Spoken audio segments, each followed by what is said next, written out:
أعوذ بالله من الشيطان الرجيم. بسم الله الرحمن الرحيم. وإذ قال ربك للملائكة إني جاعل في الأرض خليفة قالوا وتجعل فيها من يفسد فيها ويسفك الدماء ونحن نسبح بحمدك ونقدس لك قال إني أعلم ما لا تعلمون. اور جب تمہارے رب نے فرشتوں سے کہا بے شک میں زمین میں نائب بنانے والا ہوں، بولے کیا آپ بناتے ہیں زمین میں اس کو نائب جو اس میں فساد کرے اور خون بہائے؟ وَنَحْنُ نُسَبِّحُ بِحَمْدِكَ وَنُقَدِّسُ لَكَ، اور ہم آپ کی تعریف بیان کرتے ہیں آپ کی پاکی کے ساتھ۔ قَالَ إِنِّي أَعْلَمُ مَا لَا تَعْلَمُونَ، فرمایا اللہ نے بے شک میں جانتا ہوں جو تم نہیں جانتے۔ تو اس آیت میں اللہ تعالیٰ نے انسان کا مقام بتایا کہ آدم علیہ السلام کو اللہ نے زمین میں اپنا نائب بنا کر بھیجا، اپنا خلیفہ بنا کر بھیجا۔ انسان کے اندر خیر و شر دونوں مادے ہیں، تو فرشتوں نے کہا کیا زمین میں آپ اس کو نائب بناتے ہیں جو فساد کرے اور خون بہائے؟ تو یہاں پہ فرشتوں کا مقصد اعتراض نہیں تھا، بلکہ اپنے آپ کو اس خدمت کے لیے پیش کرنا تھا تاکہ زمین پہ اللہ کی نافرمانی نہ ہو۔ اور انہوں نے عرض کیا کہ ہم آپ کی تسبیح بیان کرتے ہیں آپ کی حمد کے ساتھ اور آپ کی تقدیس بیان کرتے ہیں۔ اللہ نے فرمایا کہ بے شک میں جانتا ہوں جو تم نہیں جانتے، یعنی انسان کے اندر خیر کا مادہ بھی ہے، شر کا مادہ بھی ہے، تو یہ خیر اور شر کا مادہ انسان میں رکھ کر اللہ نے انسان کو زمین میں بھیجا، کیونکہ یہ دنیا کی زندگی امتحان میں۔ اب انسان نے اس دنیا میں کرنا کیا ہے؟ اللہ کے احکام پر عمل کرنا ہے، اللہ کے احکام کو نافذ کروانا ہے، تکوینی طور پر بھی اور تشریعی طور پر بھی اللہ کے احکام کے مطابق چلنا ہے۔ تکوینی طور پر تو سب مخلوق اللہ کے احکام کی پابند ہے، اور تشریعی طور پر اللہ تعالیٰ نے بندوں کو اختیار دیا ہے۔ وَعَلَّمَ آدَمَ الْأَسْمَاءَ كُلَّهَا ثُمَّ عَرَضَهُمْ عَلَى الْمَلَائِكَةِ فَقَالَ أَنبِئُونِي بِأَسْمَاءِ هَؤُلَاءِ إِن كُنتُمْ صَادِقِينَ، اور سکھا دیے آدم کو سب نام، پھر وہ چیزیں فرشتوں کے سامنے پیش کیں اور فرمایا مجھے ان فقال انبئونی باسماء ہؤلاء، مجھے ان چیزوں کے نام بتاؤ اگر تم سچے ہو۔ فرشتوں نے چونکہ کہا تھا کہ زمین میں آدم علیہ السلام کی بجائے انہیں نائب بنایا جائے، مقصد ان کا یہی تھا تاکہ اللہ کی نافرمانی نہ ہو، تو اللہ تعالیٰ نے فرشتوں کو بتا دیا عملی امتحان کے ذریعے کہ زمین میں نائب بننے کا اہل کون ہے۔ اور یہاں پہ انسان کی فضیلت جو فرشتوں پر ثابت ہوئی وہ علم کی برکت سے، کہ انسان کو اللہ نے، آدم علیہ السلام کو اللہ نے علم دیا، اور وہ علم فرشتوں کے پاس نہیں تھا۔ قالوا سبحانک لا علم لنا الا ما علمتنا انک انت العلیم الحکیم، بولے بے شک آپ پاک ہیں، نہیں ہے ہمارے پاس علم مگر وہیں جو آپ نے ہمیں سکھایا، انک انت العلیم الحکیم، بے شک آپ علم والے ہیں، حکمت والے۔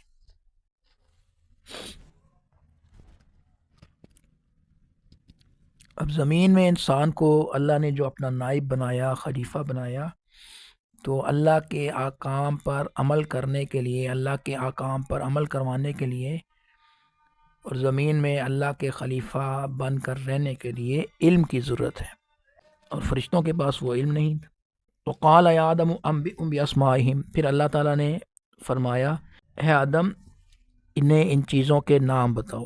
فلما انباہم باسمائہم، پھر جب آدم علیہ السلام نے انہیں ان چیزوں کے نام کی خبر دی، قال علم اکن لکم انی عالم غیب السماوات والارض وعالم ما تبدون وما کنتم تکتمون، فرمایا اللہ تعالیٰ نے کیا میں نے تم سے نہیں کہا تھا کہ بے شک میں جانتا ہوں آسمانوں اور زمین کی پوشیدہ باتیں، وعالم ما تبدون وما کنتم تکتمون، اور میں جانتا ہوں جو تم نہیں جانتے۔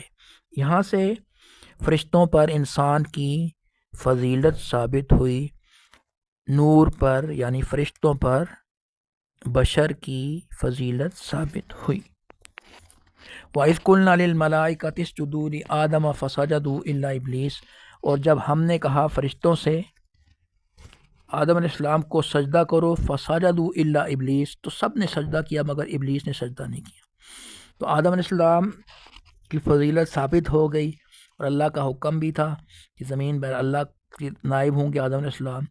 تو سب فرشتوں نے اللہ کے اس حکم کو تسلیم کر لیا اور آدم علیہ السلام کو سجدہ کیا، مگر ابلیس نے نہ کیا۔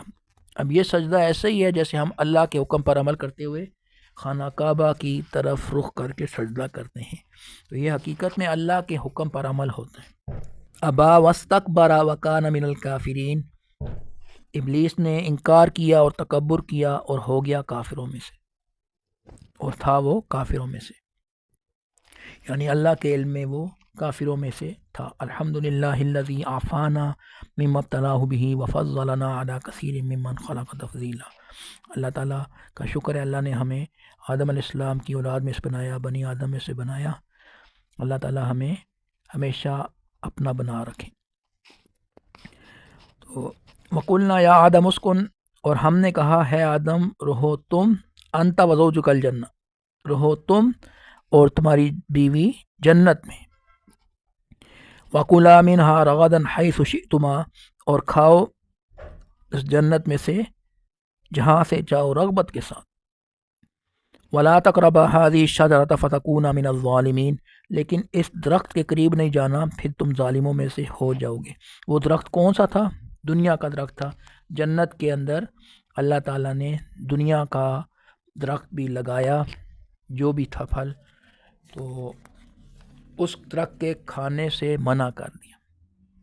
اب آدم علیہ السلام کی پیدائش سے پہلے اللہ تعالیٰ کی طرف سے زمین میں آدم علیہ السلام کو خلیفہ بنانے کا فیصلہ ہو چکا تھا، لیکن اس واقعے کو سبب بنایا دنیا میں آنے کا۔ اس میں ہمارے لیے آدم علیہ السلام سے لے کے قیامت تک آنے والے سب انسانوں کے لیے سبق تھا کہ اللہ کے احکام پر عمل کرنا ہے، اور دوسری بات یہ انسان جو رزق کھاتا ہے اس کے مطابق پھر آگے نتائج مرتب ہوتے ہیں۔ تو آدم علیہ السلام نے دنیا کا پھل کھانا شروع کیا، دنیا کا پھل کھایا، امی حوا علیہ السلام نے بھی دنیا کا پھل کھایا، تو اس کی برکت سے دنیا میں آنا پڑا، اس کے سبب سے دنیا میں آنا پڑا۔ تو یہ دنیا میں آنا حقیقت میں سزا نہیں ہے، بلکہ یہ دنیا میں آنا امتحان ہے، اور امتحان میں جب بندہ پاس ہوتا ہے، کامیاب ہوتا ہے، تو اور ترقی ہوتی ہے۔ تو ہمیں دنیا میں اللہ تعالیٰ کے قرب میں ترقی کے لیے بھیجا گیا۔ تو ابلیس نے اللہ کی نافرمانی کی اور مردود ہوا ہمیشہ کے لیے، اور آدم علیہ السلام سے خطا ہوئی، تو آدم علیہ السلام نے اور امی حوا علیہ السلام نے توبہ کی۔ تو ابلیس نے گناہ کا دروازہ کھلوانا چاہا، اللہ کی نافرمانی کا دروازہ کھلوانا چاہا، اور آدم علیہ السلام نے توبہ کا دروازہ کھلوا دیا، اور ہمیں بتا دیا اگر خدا نخواستہ کوئی غلطی ہو جائے تو توبہ کر کے اللہ تعالیٰ کو راضی کر لو، کیونکہ توبہ نہ کرنا شیطان کا طریقہ ہے، اور توبہ کر کے اللہ سے معافی مانگنا آدم علیہ السلام کا طریقہ ہے۔ اے اللہ ہماری سب غلطیوں، سب کوتاہیوں سے توبہ، ماضی، حال، مستقبل کی سب غلطیوں، سب کوتاہیوں، سب گناہوں سے توبہ، اللہ میں گناہوں سے بچنے کی توفیق عطا فرمائے۔ فَأَزَلَّهُمَا الشَّيْطَانُ عَنْهَا فَأَخْرَجَهُمَا مِمَّا كَانَ فِيهِ، پھر شیطان نے ان دونوں کو پھسلا دیا اس جنت سے اور نکال دیا وہاں سے جن نعمتوں میں وہ تھے، جس جنت میں وہ تھے۔ اب حقیقت میں شیطان نے تو نہیں نکالا، شیطان نے وہ کام کروایا جو جنت سے نکلنے کا سبب بنا۔ تو یہاں پہ ہمیں بتایا گیا، دکھایا گیا، سکھایا گیا کہ شیطان ہمارا دشمن ہے، اس کی بات نہیں ماننی، اس کی اطاعت نہیں کرنی، اور اپنے دشمن کو دشمن سمجھنا ہے۔ وَقُلْنَا اهْبِطُوا بَعْضُكُمْ لِبَعْضٍ عَدُوٌّ، ہم نے کہا اتر جاؤ تم سب، ہم نے کہا تم اتر جاؤ، تم میں سے بعض بعض کے دشمن ہیں۔ وَلَكُمْ فِي الْأَرْضِ مُسْتَقَرٌّ وَمَتَاعٌ إِلَىٰ حِينٍ، اور تمہارے لیے زمین میں ٹھکانہ ہے اور سامان ہے، برتنا ہے ایک وقت تک۔ فَتَلَقَّىٰ آدَمُ مِن رَّبِّهِ كَلِمَاتٍ فَتَابَ عَلَيْهِ، پھر آدم علیہ السلام نے حاصل کیے اپنے رب سے کلمات، اور پھر اللہ تعالیٰ اپنی رحمت کے ساتھ ان کی طرف متوجہ ہو گئے۔ یعنی اللہ تعالیٰ نے آدم علیہ السلام کے دل میں توبہ کے کلمات ڈالے، آدم علیہ السلام نے اللہ سے توبہ کی، معافی مانگی، اور اللہ نے توبہ قبول کر دی، اللہ نے توبہ قبول کر لی اور معاف کر دیا۔ انہ هو التواب الرحیم، بے شک وہ بڑے توبہ قبول کرنے والے اور رحم کرنے والے۔ اب یہاں پہ اللہ تعالیٰ نے اپنی صفت رحمت کا ہمیں بتا دیا کہ اگر کوئی غلطی ہو جائے، خطا ہو جائے تو توبہ کر لیں، اللہ تعالیٰ بخشنے والے، رحم کرنے والے۔ استغفر اللہ ربی من کل ذنب واتوب الیہ، استغفر اللہ الذی لا الہ الا هو الحی القیوم واتوب الیہ، استغفر اللہ العظیم الذی لا الہ الا هو الحی القیوم واتوب الیہ۔ ربنا ظلمنا انفسنا وان لم تغفر لنا وترحمنا لنکونن من الخاسرین، رب اغفر وارحم وانت خیر الراحمین وانت ارحم الراحمین، آمین۔ اللہم صلی علی سیدنا محمد وعلی آل سیدنا محمد وبارک وسلم۔ قلنا اہبطوا منہا جمیعا، ہم نے کہا اتر جاؤ تم سب یہاں سے۔ فَإِمَّا يَأْتِيَنَّكُم مِّنِّي هُدًى فَمَن تَبِعَ هُدَايَ فَلَا خَوْفٌ عَلَيْهِمْ وَلَا هُمْ يَحْزَنُونَ، پھر اگر آئے تمہارے پاس میری طرف سے ہدایت تو جو اس ہدایت کی اتباع کرے گا تو ان پر نہ خوف ہوگا اور نہ غم۔ اب اللہ کی ہدایت ہمارے پاس آ گئی، انبیاء کرام علیہ السلام اپنے اپنے زمانے میں وہی لے کر آتے رہے، پھر اللہ کے آخری نبی حضرت محمد صلی اللہ علیہ وسلم امت کے پاس قرآن مجید لے کر آئے، تو قیامت تک آنے والے جن و انس کی رہنمائی اس میں موجود ہے۔ تو اس ہدایت پر ایمان لانا، اس کے مطابق عمل کرنا، اس کے مطابق زندگی گزارنا، یہ ہمیشہ کی کامیابی کا ذریعہ ہے۔ اللہ تعالیٰ اس کی برکت سے ہمیشہ کے خوف اور غم سے بچائیں گے۔ والذین کفروا وکذبوا بآیاتنا اولئک اصحاب النار هم فیہا خالدون، جنہوں نے کفر کیا اور ہماری آیات کو جھٹلایا، ہماری آیات کا انکار کیا، اولئک اصحاب النار، وہ جہنم والے ہیں، آگ والے ہیں، ہم فیہا خالدون، وہ اس میں ہمیشہ رہیں گے۔ اب یہ جو آدم علیہ السلام کے دنیا میں بھیجنے کا واقعہ ہے، اس میں ہمیں بتایا گیا، سکھایا گیا کہ انسان اور شیطان ایک دوسرے کے دشمن ہیں۔